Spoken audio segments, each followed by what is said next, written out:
All right, welcome and thank you for tuning in to episode 74 on the Healthy Runner podcast. And we are live within the Healthy Runner Facebook group talking about how to improve speed with a true expert and legend in the field of running.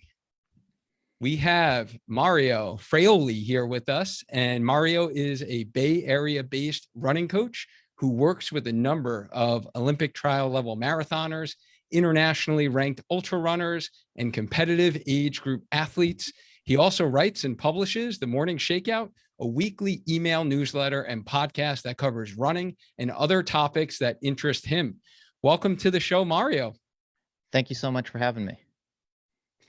Yeah, so what we're going to do today, guys, is Mario is going to talk about speed workouts for runners and answer some common questions like these. How can a beginner increase running speed? Should beginner runners do speed work? What exercises improve running speed?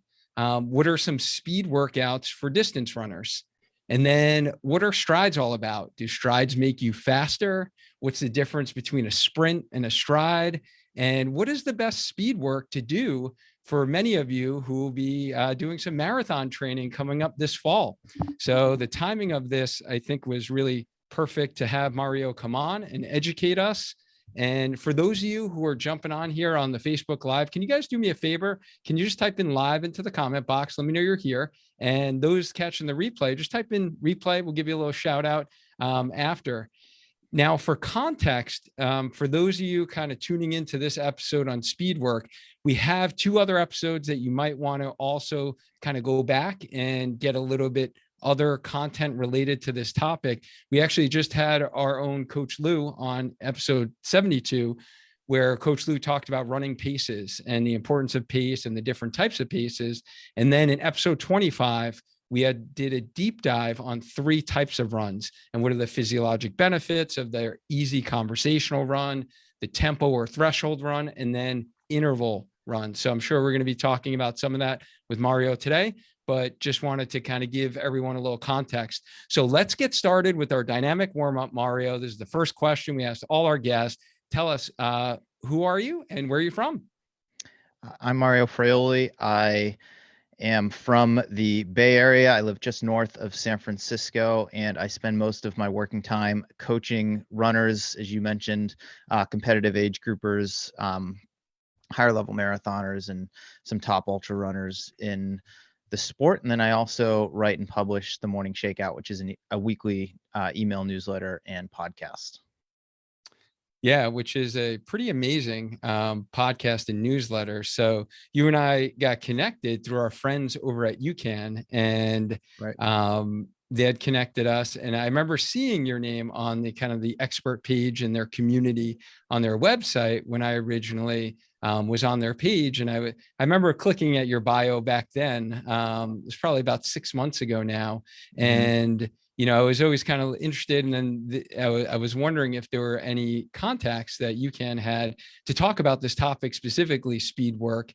And I've been getting your newsletters every Tuesday. They are absolutely amazing. I love those in my inbox, and I've been kind of binge listening to a bunch of your episodes on your podcast. So I love the work that you're doing for the running community. And the thing I really love about your podcast and your newsletter is you don't just talk about running. And it is more about the culture, the lifestyle, the stories. Mm-hmm. So some of those stories are pretty amazing. One of the last episodes I listened to with your friend Jorge really resonated with me because he was talking about some of his story and his background, and you know how he came to this country, and he came from El Salvador, and my wife's mm-hmm. family is from El Salvador. So when he was talking about his brother, it was the first time I've ever heard of the name Archimedes, because my wife's father's name is that. And it was the first time I've ever heard anyone else someone with else that use name. It, right. Yeah. So I was like, whoa.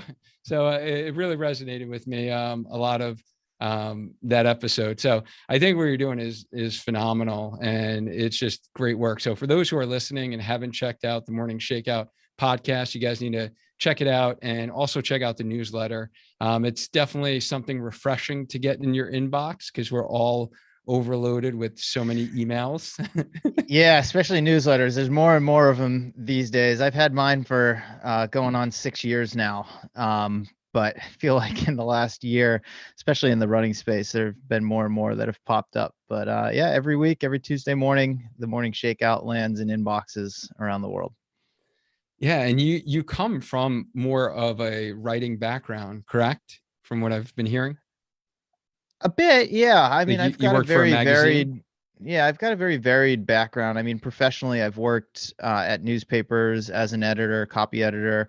I was a magazine editor at Competitor, which is now just an online publication called Podium Runner, but Competitor Magazine, which had nationwide distribution up until a few years ago. I was a senior editor there for 6 years, from 2010 to 2016. I spent most of my time writing about training, speed work, one of the topics we'll talk about, or the topic we'll talk about today. That was really my domain. I wrote a lot of articles about training, but I also sourced and edited a lot of articles from experts about training. So it was it was really good, like on the job training for coaching as well, which is something I've been doing in varying capacities since 2004. So those two worlds sort of, kind of intermingled. And now I'm at a point where I've worked for myself for the last 5 years, and I spend most of my working time coaching. But I still do a bit of writing through my newsletter and occasionally freelance pieces here and there. And then through the podcast, just interviewing athletes and coaches and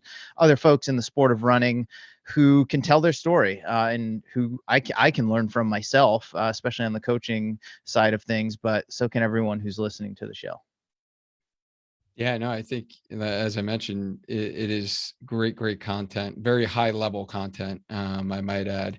And in terms of your running nowadays, it seems that you are more into the distances. Is that correct? And I know you run on the trails a lot. Yeah. I mean, I've always been a distance runner, and in college I raced mile, 5,000, 10K cross country. And after graduating, within a few years, moved up to the marathon myself as an athlete. I think I've run 13 or 14 marathons at this point. I started doing some ultras in 2014, and I've run 50Ks and Grand Canyon crossing and 50-mile on the trails. And in recent years, I've kind of turned my focus back toward the marathon and chased the personal best and got it in 2018. I'm registered to run Boston this fall, so I still like to get out and mix it up every so often, but mostly in the longer stuff. I mean, over the past year with the pandemic and lack of races, I'm not one to go out and do a virtual half or full on my own. It's just too long, and I don't think I'm necessarily wired for those distances unless I have other people to do them with. So I actually dropped my volume and spent a good chunk of the last year training in a way I hadn't trained really since college, and that was focusing mostly on my short distance speed, which for me is like mile, 5K type of work. And I feel great, and I'm really excited to see how that sets me up for a marathon training block here starting in the next month or two. So That's great. So you will be going to Boston? that's the plan. Yeah. Excellent. Yeah, and congrats to you with the PB. It's definitely pretty amazing, and especially with the different varied distances that you've done. Seems like you're continuing to get after it. And I know I've heard you on your show before talk about just, with the pandemic, of just going out there and enjoying running, right? And I think so Yeah. many people can relate to that this past year. But I think we're all also looking forward to those fall marathons and half marathons coming back as live events. Yeah, it'll be fun to have those to aim for and to immerse ourselves like in the actual community and experience of the race again. But I mean, speaking for myself, the past year, I mean, running was probably the most reliable thing in my life. I ran almost every day. And it was just what I did every morning. And some days I ran hard, most days I ran pretty easy, some days I ran long, but I ran almost every day. My schedule was just so routine. It was the one thing that I could count on and really build the rest of my day upon, and served a very important part for me as we navigated just the uncertainty of the past year. And it was a little strange not having races to really build up toward or have this endpoint that I was working toward.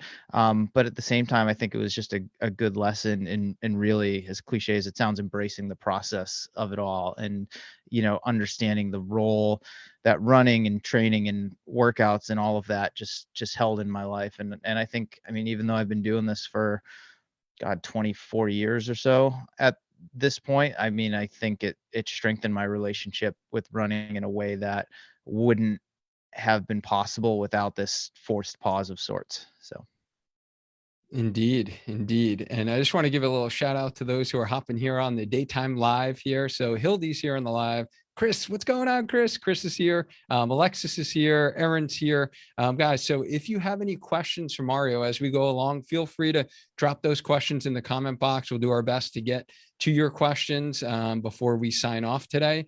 But Mario, let's get started here. Let's go from like more of a global kind of little bird's eye perspective on how can beginner runners increase their running speed in general?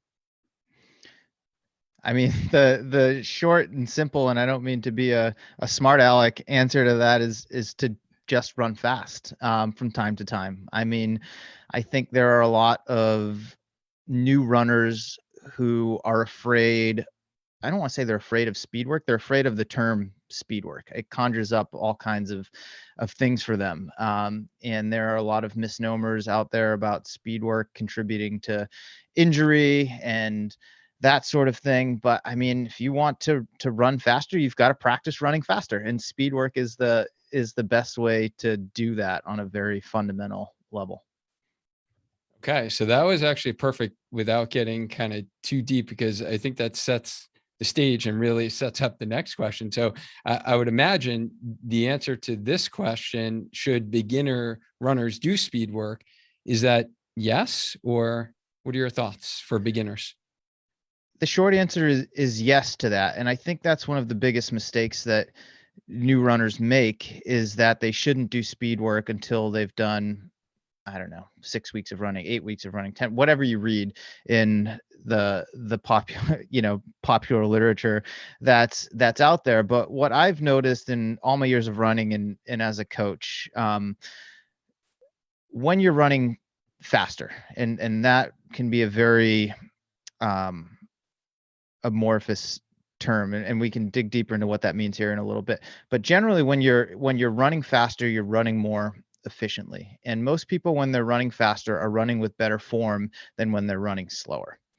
And I like to use that as my foundation when I talk about base building. And this is something I learned from Alan Culpepper when I worked with him in a coach athlete capacity, is when we start training for anything, his philosophy was to get fast first. And there are a number of reasons to do that, just in terms of how you develop specific fitness for an event.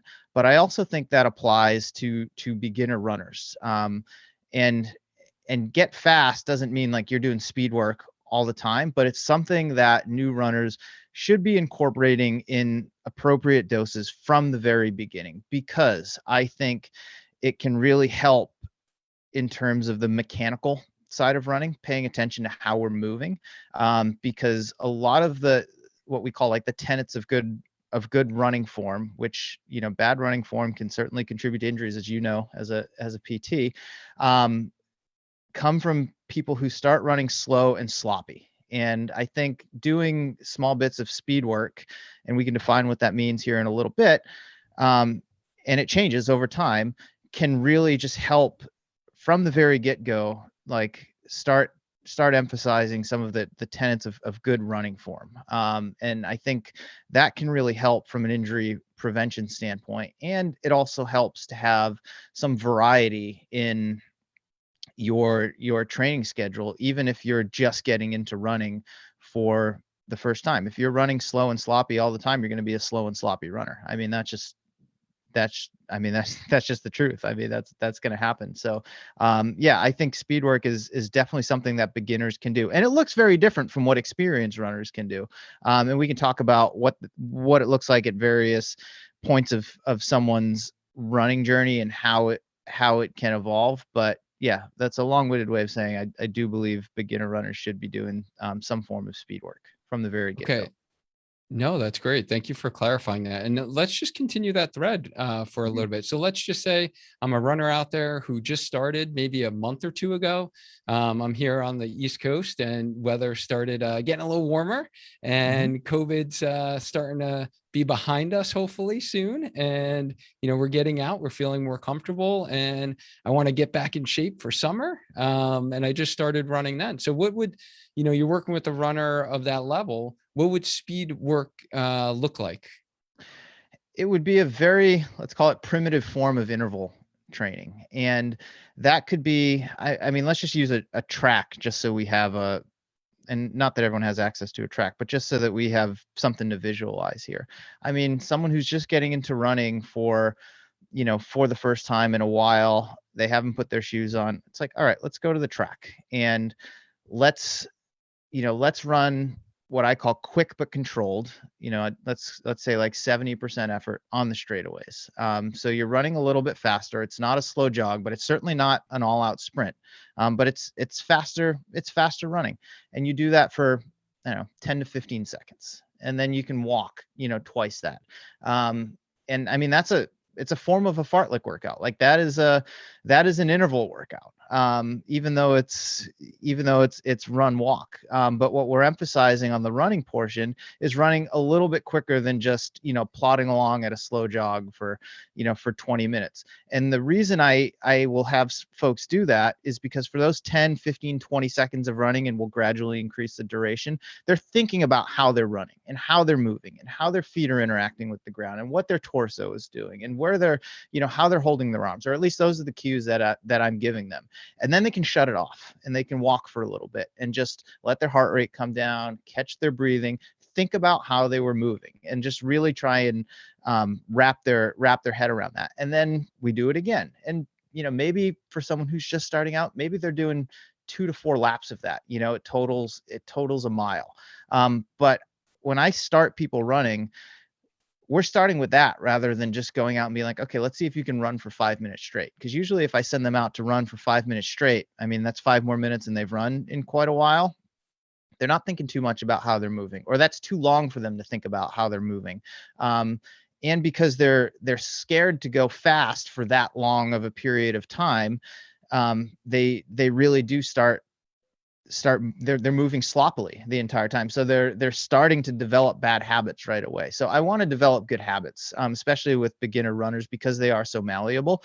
And that's how I would start. But I mean, you could argue that that's a form of speed work. It's not building toward a faster 5K, and it's not necessarily built at improving a specific element of fitness.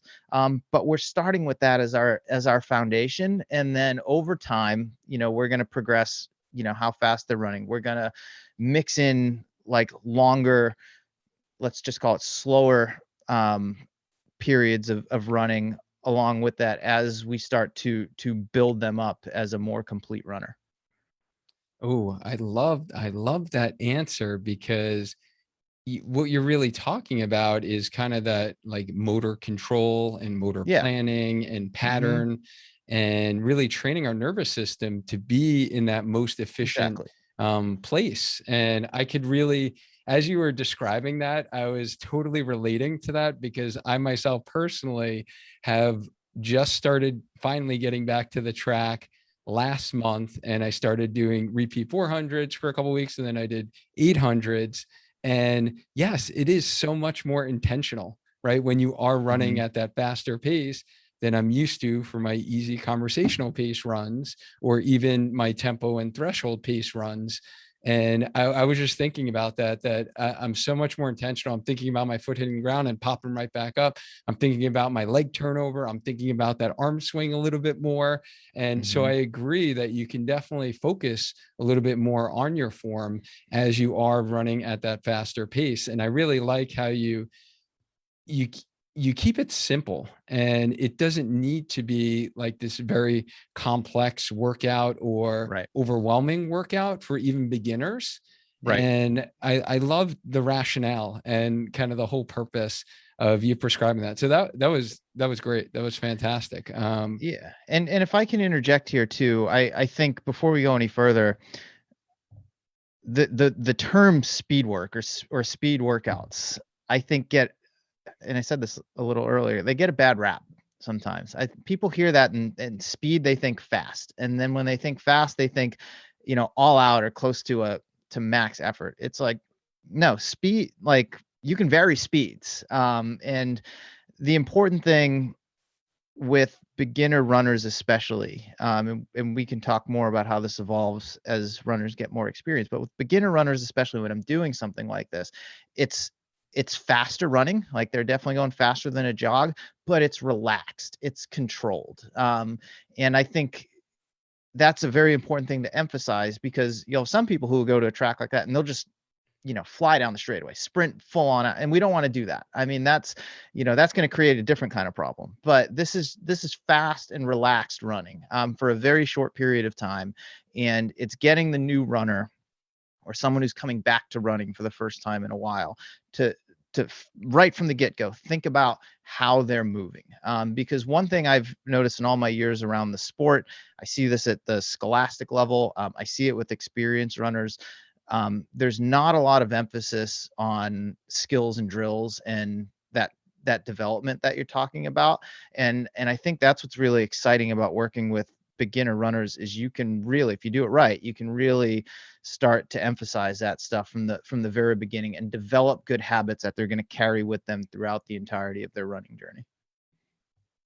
Yeah, absolutely. And I'm glad you brought up the point about going out basically 100% or 10 out of 10 effort level for Mm-hmm. sprints, because I know I did that as a beginner runner, my first year Sure. running, because I thought you needed to run like as hard as possible. And Mm-hmm. all of the runners that I've seen with, these common plantar fasciitis injuries, shin splints, knee pain, it usually is due to these training errors that you mentioned of they're going out super hard. They're not in control of their Right. runs. And that's where those injuries creep up. And, I think that's the biggest, thing that I like to educate our healthy runner community is proper progression.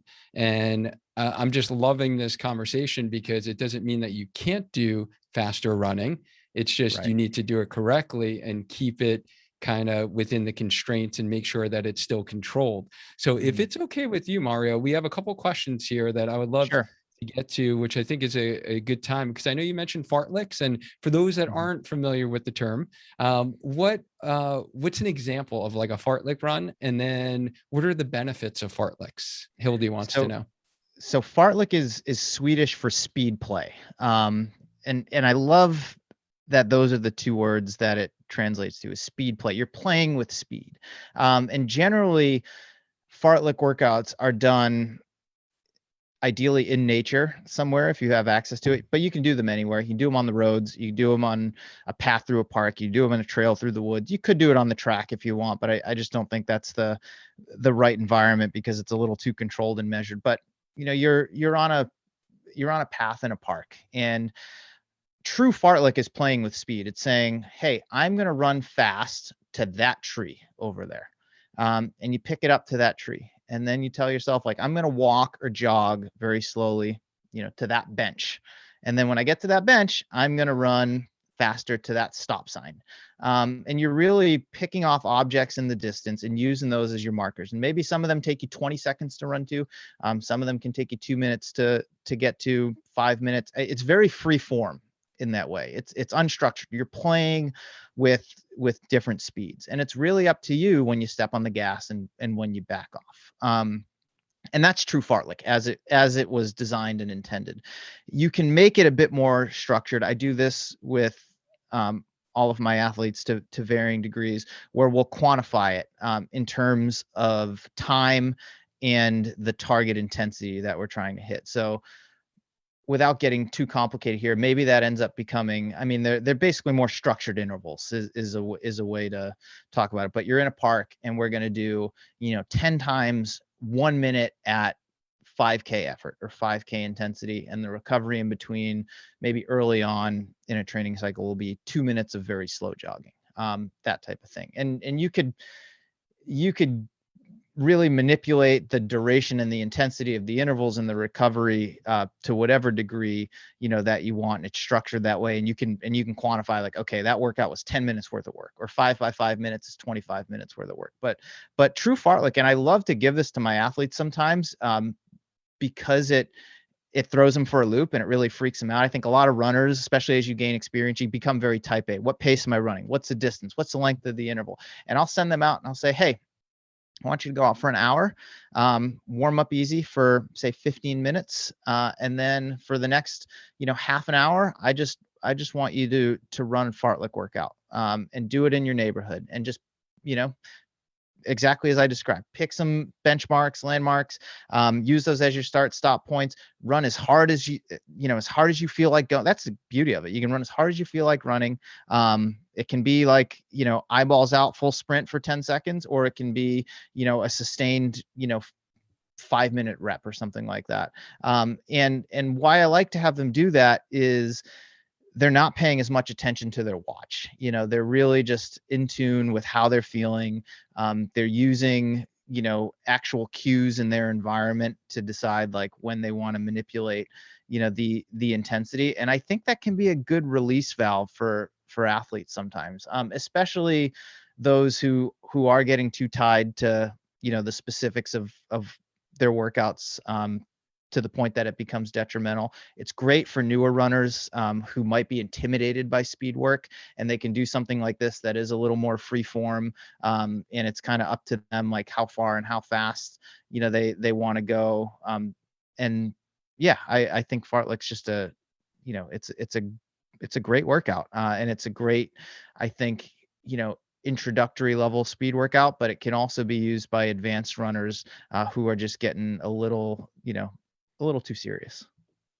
Yeah, to shake it up a little bit, right? To use your terminology, right? Yeah, I mean, Shake it up. shake it out a little bit. Yeah, yeah, I'll take that. But yeah, I mean, but again, like the key word in there, I think, is play. This should be playful. It should be fun. I mean, I think a lot of runners see speed work, or they hear that word speed work, and it becomes very intimidating. And they associate it with the track, and they dread going to the track, or they think, oh, speed work is hard work. And on some level it is, but it's like, it's hard work. It's not fun. And the thing about fartlek is it's speed play. And it should be fun. And I think you can take the lessons from that and certainly apply it to other aspects of your running as well. Yeah, well, thank you for clarifying that. And so besides fartleks and that kind of introduction to faster running that you talked about for like the new runner just starting out, what are Mhm. some other speed workouts that distance runners can be doing? A very basic one, if you do want to go to your local track, and just be in a more controlled environment, is similar to what I described at the very top. And that's just striding out on the straightaways and jogging the turns. Some people will call them ins and outs. Lasse Viren, who was a famous Finnish runner, and Olympic medalist over, I think 5,000, 10,000, and marathon. I mean, he used to do a workout like that all the time, and he was one of the best in the world, and he would go to the track and he'd sprint the straights and jog the turns.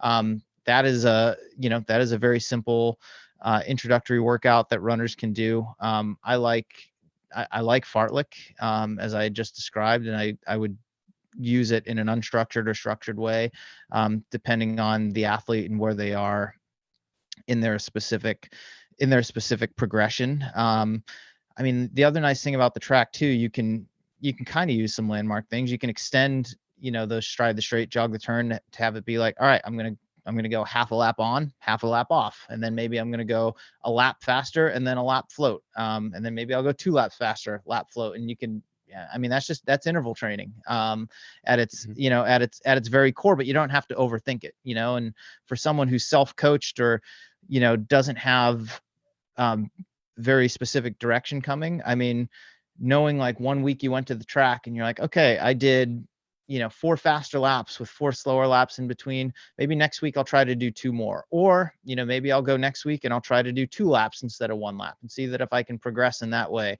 And when you start bringing, a watch into the picture, and you're timing things, and you're measuring your specific times for different distances, then you can you can start to quantify it to some degree and track progress in that way. And that can be motivating and exciting for runners. But I don't think it needs to be much more, complicated than that.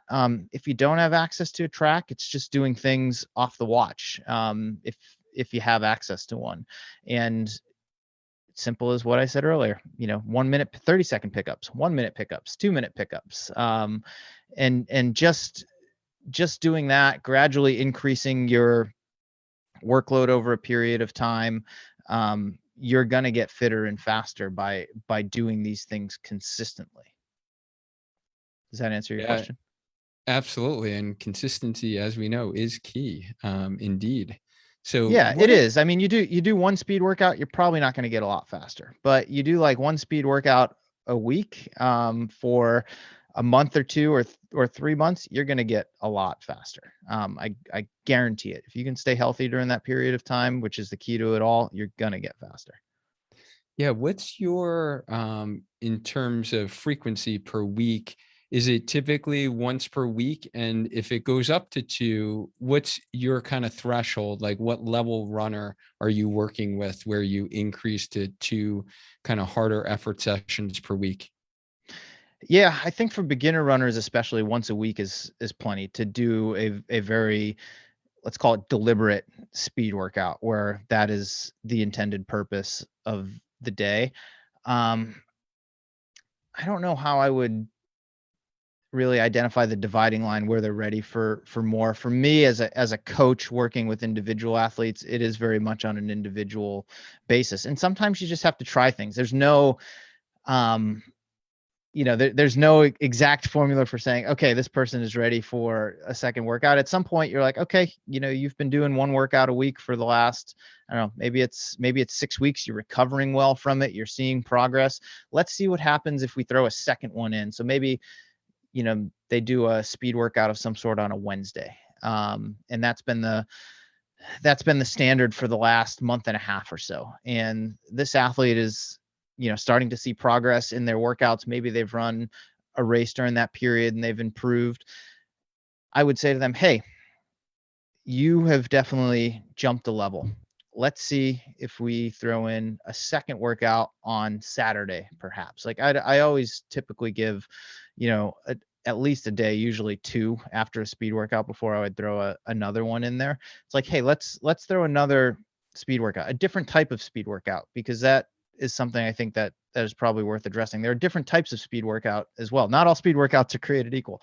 So I would probably emphasize something else on that second day. And it really just depends on the athlete, their experience level, their showing an ability to recover well, from intensity, from various bouts of intensity. And then once you add that second one in, they're seeing how they respond to that. Are they feeling so beat up from that it compromises their workout the next Wednesday? Well, maybe we need to dial that frequency back to just once a week. But, if they're fit enough and they're experienced enough and they handle it well, they might be at a point where they can regularly start handling 2 speed workouts a week. Or maybe we start by putting a second one in every other week, just to create that space. But it is very individual. I think the biggest things to keep an eye out for are that you're not, really compromising those key sessions, that the athlete is recovering well, that they're not really dinged up from the workouts, and that they're able to just stay consistent throughout the rest of their week as well. Excellent. That's a great segue to actually a question that we got from one of our live listeners, Erin, who is asking on how many speed workouts would you recommend for a master's runner who is injury prone. So we do have a lot of folks in our healthy runner community that have come here because they have been injury prone and they are in their 40s and above. And she wants to know, are there specific workouts or types of speed workouts that are safer in that situation if you're working with the masters runner who is kind of injury prone and they had a history of injuries? Yeah. I mean, the unsatisfying answer to that question is it depends. And generally with older runners, the more intense the workout, so let's say shorter, faster intervals, like 400s, 800s at 5K pace or faster, like I'd consider that a pretty intense workout. Generally, older runners, especially if they've been running for a long time, they have a lot of miles on their body. I mean, those workouts are important, but you need to space them out more.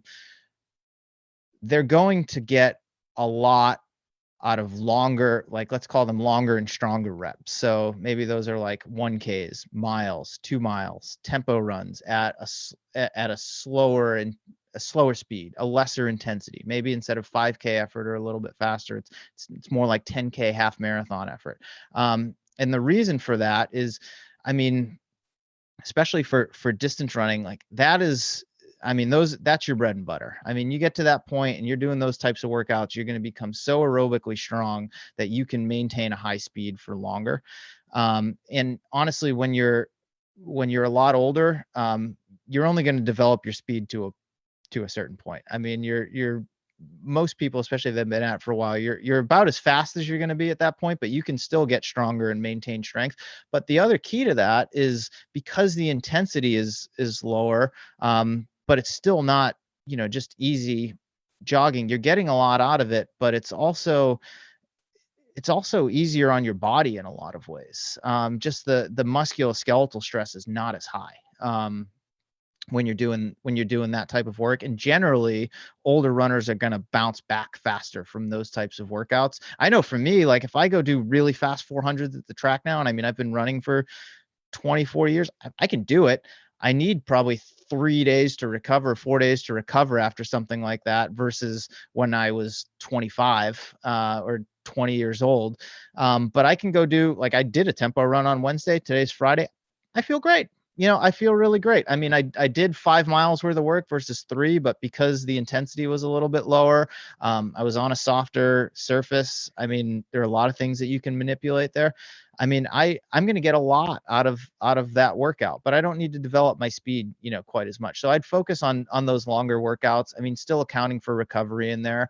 Also with older runners, especially those who are injury prone and maybe have been at it for a while, there are other ways that you can really develop fitness without doing a ton of intense running workouts. And that's through cross training, whether you're doing that in a pool, in your pool running, you're on a bike doing intervals. I mean, you can still do a great VO2 max workout on the bike.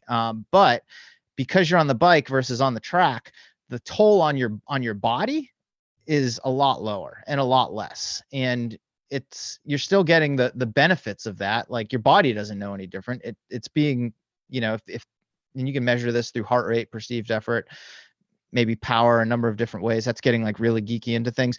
But I mean, you can do a very similar type of workout that is going to preserve your body better than doing it, on a track, that type of thing. So if you can do one quality run workout per week, and then you do a second quality session that's on the bike or in the pool or on some other cross training modality, that can be a way as a masters runner to keep the ball rolling, to stay healthy, and to just get a lot out of your training, while also just respecting the load that your body can handle from an intensity standpoint.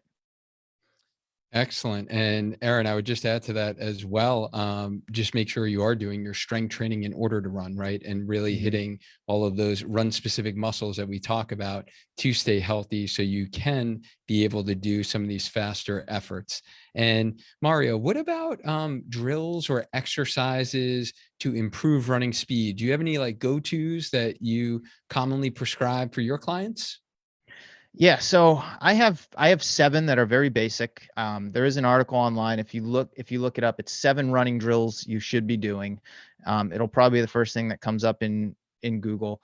I give this to athletes from beginners to pros, and they're very basic. There are plenty of other drills that you can do, but these are your basic A skips, B skips, butt kicks, karaoke, straight leg runs, high knees. I mean, these are drills that any runner can do, and you can do them as part of your warm-up for a speed workout. They're great from an activation standpoint. I'll have beginner runners do this from the very get-go because, again, similar to those short bits of running at a faster speed so that you can think about how you're moving. The thing about drills is you really have to think about how you're moving because there's a coordination element involved. As you get more proficient at them, you can pick up speed and see that type of progress. But drill work is something that a lot of runners will just go run. They're not thinking about drills. I think about swimming. My wife grew up as a competitive swimmer.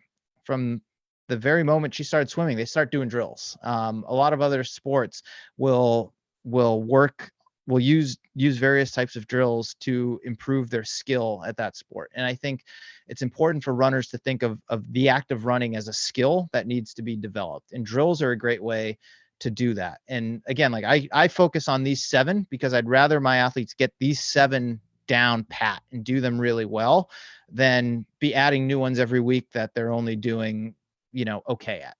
So look up that article, 7 running drills you should be doing. There's some photo demonstrations there. You can find a lot of them on YouTube if you need to see them in action.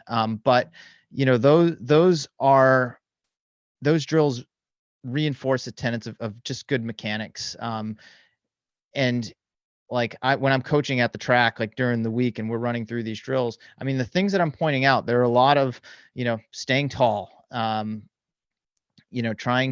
trying to really like engage your full foot with the ground so that you have good balance and stability, engaging from the right areas of the hips. Like they're consistent throughout all of these drills, even though the motions are different, but they're also exactly what you're doing when you're running. So I think when you can do those drills and connect the dots and see how it translates into how you're actually moving when you're running, like light bulbs start to go off. And then when you are, doing speed work, like these are the things that you're thinking about. And I'd rather have my athletes thinking about that, how they're moving, rather than like, was that split 1 second slow or 1 second fast? That type of thing. Like it's really beneficial in that way.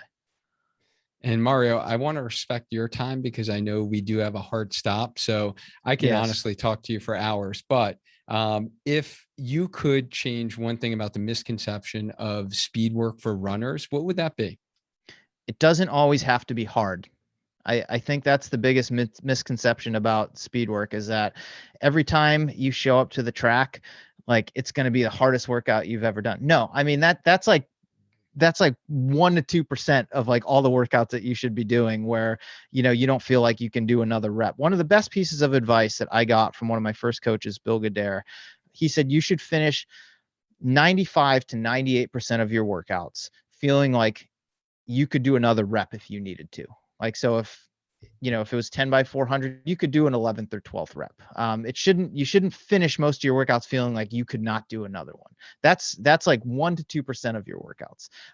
So it's like, while you're working hard, and yes, that's how you're going to get a lot out of them.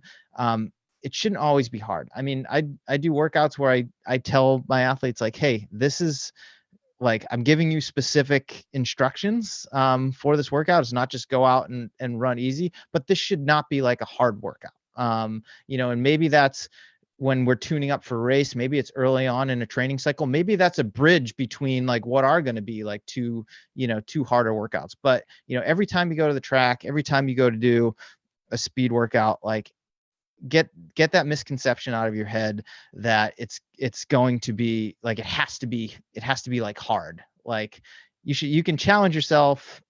Yes, that's great, but it shouldn't always be hard. I think that's the biggest thing. Oh man, I think we need to leave it there. Honestly, that was amazing. Mario, this has been so informative.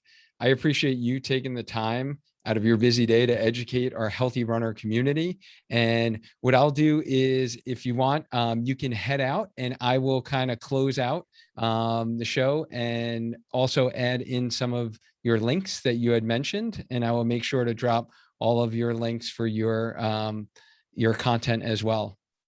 Yeah, thank you so much, Dwayne. I appreciate you having me. I wish I could have stayed a bit longer, but we can do it again soon. No, it's greatly appreciated. Enjoy the rest of your day. Thank you. Take care.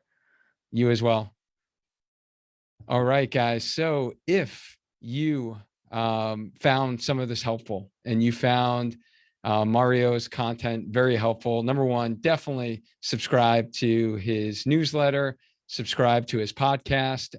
I thought he brought up some amazing points. I guess I'll just give kind of my little recap on what Mario talked about is, exactly what he said, that speed work doesn't need to be intimidating.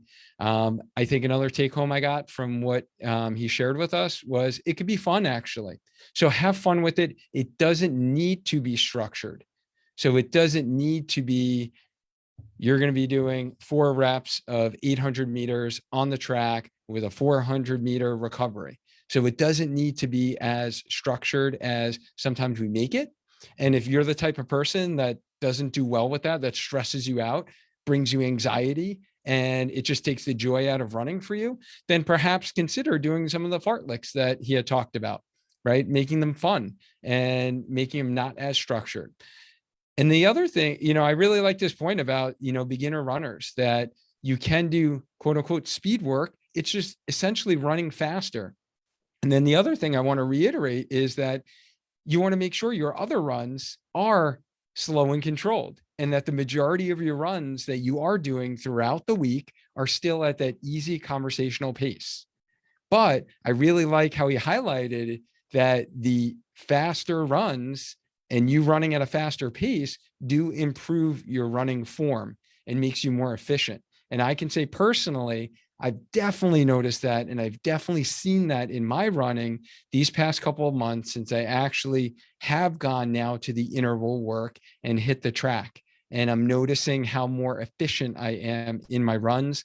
And it's something that is out there in the science and the literature, and I've talked about it before, but it's also good when I get that eye-opening experience myself, when I experience it myself and I'm thinking about, hey, this actually happens. This actually works. So if you guys found this episode helpful and you're on the Healthy Runner live stream, guys, just hit the like, hit the love button so this can help out some more runners in our community.